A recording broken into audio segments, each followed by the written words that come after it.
Voy a seguir una luz en lo alto, voy a oír una voz que me llama, voy a subir la montaña y estar aún más cerca de Dios y rezar. Voy a gritar y este mundo me... El Señor esté con vosotros. Lectura del Santo Evangelio según San Marcos. Cuando arrestaron a Juan, Jesús se marchó a Galilea a proclamar el Evangelio de Dios. Decía: se ha cumplido el plazo, está cerca el reino de Dios, convertíos y creed en el Evangelio. Pasando junto al lago de Galilea, vio a Simón y a su hermano Andrés, que eran pescadores y estaban echando el copo en el lago. Jesús les dijo: venid conmigo y os haré pescadores de hombres. Inmediatamente dejaron las redes y los siguieron. Un poco más adelante vio a Santiago, hijo de Zebedeo, y a su hermano Juan, que estaban en la barca repasando las redes. Los llamó, dejaron a su padre Zebedeo en la barca con los jornaleros y se marcharon con él. Palabra del Señor.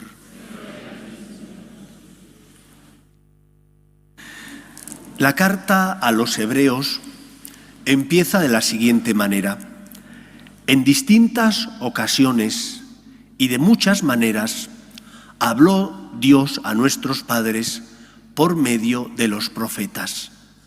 Ahora, en la etapa final de la historia, nos ha hablado por medio de su Hijo Jesucristo. Estas palabras nos enseñan e indican que Jesús es la palabra de Dios hecha carne. Es la respuesta de Dios Padre ante el sufrimiento de sus hijos los hombres. El sufrimiento físico, pero sobre todo el sufrimiento moral. El sufrimiento moral de vivir esclavizado a nuestros pecados.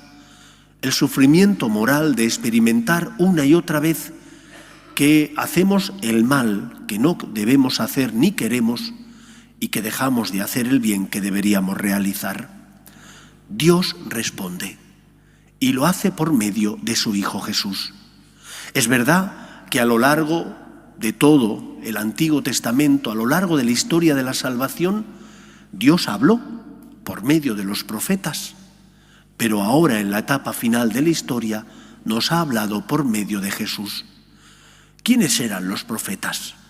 Hemos escuchado en la primera lectura la experiencia del profeta que no quería hacer la voluntad de Dios y que temía ir a Nínive para predicar allí la conversión. Jonás no quería hacer lo que el Señor le pedía, temía por su vida.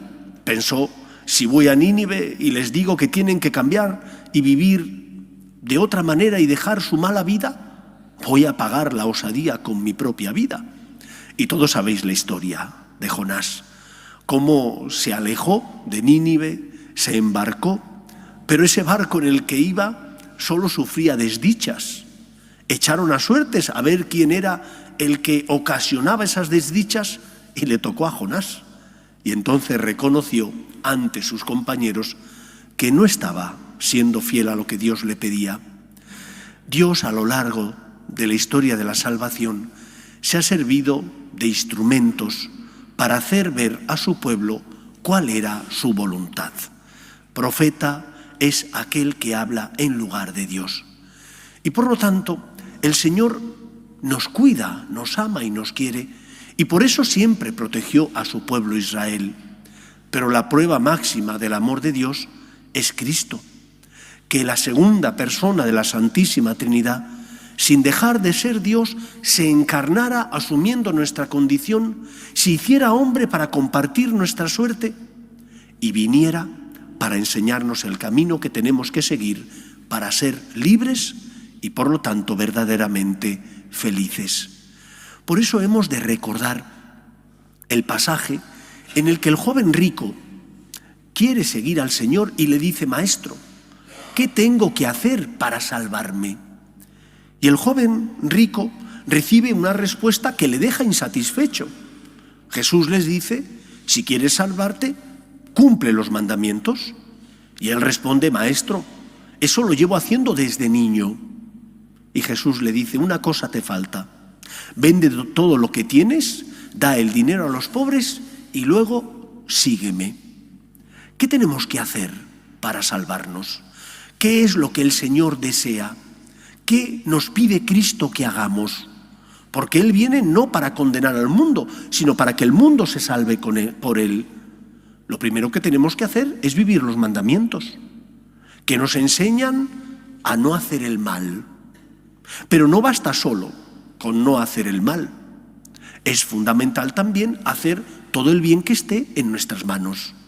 Mientras el Decálogo nos enseña a evitar el mal: no robes, no mates, respeta a tu padre y a tu madre, no tengas malos pensamientos, el mandamiento del amor nos enseña a hacer todo el bien que esté en nuestras manos en función de los dones y talentos que Dios nos ha concedido, porque nos los dio para eso. Tu alegría, tu esperanza, tus dones y virtudes, tus valores morales, espirituales, están para crear un mundo más justo y mejor. Por una parte, cumple los mandamientos, evita el mal y haz todo el bien que esté en tu mano. Pero tampoco basta con eso. En segundo lugar, de igual manera que Él le dijo al joven rico: vende todo lo que tienes y sígueme. ¿Qué significa vender todo lo que tenemos? En algunos casos será abandonar tu proyecto de vida para hacer la voluntad de Dios. En el caso, por ejemplo, de los sacerdotes y religiosos. Nosotros no venimos de Marte, nacemos en familias como las vuestras. Experimentamos deseos de desarrollar una profesión civil como vosotros, pero hemos sentido la llamada de Dios, y esa llamada personal que hemos recibido implica vender todo lo que tenemos, sacrificar para ser fieles al Señor nuestras expectativas y anhelos profesionales para hacer lo que el Señor nos pide. Y no es tan sacrificio, porque el Señor paga, y paga muy bien. Y yo, si puedo decir algo, es que me siento un religioso sacerdote feliz, que me he sentido mimado, querido, cuidado y agasajado por Dios desde niño. Fijaos, yo nací en una familia católica como las que hay aquí presente y como tantas que nos ven por televisión. Y en esa familia católica, 6 hermanos, pues el Señor hizo suscitar en mí la vocación. Mis padres me educaron bien, me cuidaron, me protegieron. Y cuando con 11 años me fui al seminario, creo que lo volvería a hacer, porque los sacerdotes, que fueron mis segundos padres, me cuidaron, me educaron, me mimaron y me ayudaron a ser un hombre. Y después el Señor me tenía preparada una gran sorpresa, la sorpresa de encontrarme con el Padre Santiago, de conocer a los franciscanos de María, de dejar mi tierra natal, Alicante, venirme a Madrid y sentirme en mi casa. Solo puedo dar gracias a Dios. En mi caso, como el de tantos otros, el Señor me pedía que ese vender todo lo que tengo fuera, en el verdadero sentido de la palabra, un abandono absoluto y total, dejando mis expectativas profesionales. Yo había empezado a estudiar ya la carrera de Derecho. Pero en otros casos no te pide el Señor que vendas todos tus bienes, que abandones tus deseos y tus anhelos profesionales. Te pide que te fíes de Él. Te pides que creas en Él, en el poder de la gracia, en su palabra. Que no te fíes de ti, que cuando hayas caído no digas está todo perdido, sino que confíes en el poder de la gracia del Señor, que es capaz de sanar tus heridas, de darte las fuerzas necesarias. Otra cosa es que a veces nos falta paciencia. Nos hemos mal acostumbrado, porque hoy en día todo lo compramos, esto también es debido a la COVID, a golpe de clip. Allí nos acostumbramos a comprarlo todo con un clip y te lo sirven en casa. Pero la santidad no se compra así. La santidad consiste en fiarte de Dios. La santidad consiste en poner tu vida en sus manos. La santidad consiste en dejarte guiar por su palabra, que te habla al corazón, que te habla por medio de las Escrituras, que te habla por medio del magisterio del Papa y de los obispos, que te habla por medio de las necesidades de las personas que se cruzan contigo en la vida y que piden de ti que te sacrifiques. ¿Por qué? Pues porque tienes que compartir tu tiempo a lo mejor ayudando a una persona que te necesita, o porque tienes que compartir tus bienes materiales ayudando a los necesitados. ¿Y por qué tengo yo que ayudar a los que pasan hambre? Pues porque tú eres afortunado, tú tienes todos los días alimento, mientras que hay otros que no lo tienen, y no podrás colaborar con ellos. Lo que el Señor nos pide, y ha venido para hacernos felices y para darnos su amor y de esa manera colmarnos con su gracia y su bendición, es que evitemos el mal, que hagamos todo el bien que esté en nuestras manos y que creamos en Él. Como Pedro le dijo: Señor, ¿a quién vamos a acudir? Solo tú tienes palabras de vida eterna. Yo soy un religioso sacerdote feliz, débil, pobre. A veces no soy coherente con la vocación a la que el Señor me ha llamado, tropiezo y caigo, pero creo en el poder de la gracia y por eso me confieso con frecuencia y por eso pongo en manos del Señor mi vida, mi vocación y el ministerio sacerdotal que Él me ha encomendado. Sé que no soy yo, que es Él el que llevará a cabo en mí la obra de la salvación. Esto que Él le dijo al joven rico se cumple. Si te fías de Él, tiene lugar si te abandonas a lo que Él te pide. Es así si haces su voluntad, porque el Señor nunca nos pide más de lo que podemos hacer. Nos da la gracia necesaria y suficiente como para responder a su llamada. Con cuánta razón rezaba San Agustín aquella oración tan preciosa y que os recomiendo repetirla constantemente. Señor, dame lo que pides y pide lo que quieras, porque el Señor, si te pide algo, te lo va a dar por anticipado, que tendrás que esforzarte y sacrificarte, pero no te equivoques. No te pide el Señor que te sacrifiques porque Él ama el dolor. Te pide que te sacrifiques para hacerte más feliz.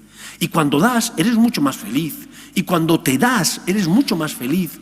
Y cuando amas, eres mucho más feliz que cuando eres egoísta y solo buscas egoístamente tu beneficio. Cuando te fías del Señor, entonces se produce en ti la obra de la salvación y se produce el milagro del amor. Cuando Pedro le dijo a Jesús: Señor, ¿a quién vamos a acudir? Solo tú tienes palabras de vida eterna. Lo decía porque lo vivió, lo decía porque lo había experimentado. Y eso es lo que el mundo necesita. Cristianos, padres de familia, solteros o casados, sacerdotes, religiosos o religiosas, que experimenten esa felicidad y la transmitan al mundo. Que experimenten que ser cristiano no es algo que me ha ocurrido en la vida y a lo mejor no me hubiera ocurrido porque solo me complica la vida. No es verdad. Es el mayor tesoro que nos ha tocado en suerte. Somos los más afortunados, no porque no tengamos problemas, sino porque hay alguien que nos sostiene. Ese es Cristo. Es la palabra del Padre que en la plenitud de los tiempos vino a los suyos para iluminar la conciencia y su corazón. No tengas miedo a responder a lo que Dios te pide. No tengas dudas, Él te ama. Y si te pide algo, te dará las fuerzas necesarias para que puedas, con su gracia y tu esfuerzo, cumplir su voluntad. Recordad la oración de San Agustín. Señor, dame lo que pides y pide lo que quieras. Que sea así en nuestra vida. Te agradezco, Señor, también se lloró.